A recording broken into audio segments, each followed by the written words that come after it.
Vilni, čau! Jā, čau. Pastāst lūdzu par pamata hidroizolāciju. Teiksim, ir divi veidi. Viena ir horizontālā un viena ir vertikālā. Horizontālā pamata izolācija liek tad, kad pamata ir gatava un pirms sienu mūrēšanas.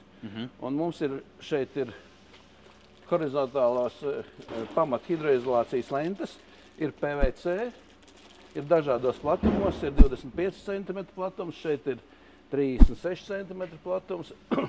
Tad tas ir tāds tā kā ekskluzīvāks variants, dārgāks, šeit ir lētāks viņas, te ir 20 cm platās, jā, 15 cm platā. Te ir ruberoida, jā, tā kā agrākos laikos, padomu laikos, ka bija horizontāli lika ruberoida. Tāds līdz ar jauniem materiāliem ienākušas arī PVC horizontālās izolācijas.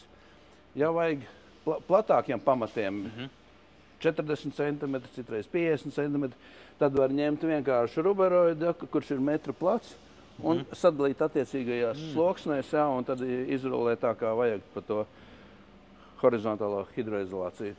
Zem ruberoidu parasti vēl liek bitumu mastiku, lai viņi pielīmētu. Ja šis ir karsējamais, šeit blakus mums nav karsējamais ruberoids, ja tam vajadzētu uzlikt to bitumu mastiku apakšā. Jā. Ap pamatiem var ar karstumu piekarsēt, tāpat kā jumtam? Var piekarsēt, jā, ja viņam jābūt tai virsmai sausai, un šie te ir ar gāzes deglu, var piekarsēt klāt, iepriekš nogruntējot to pamatni.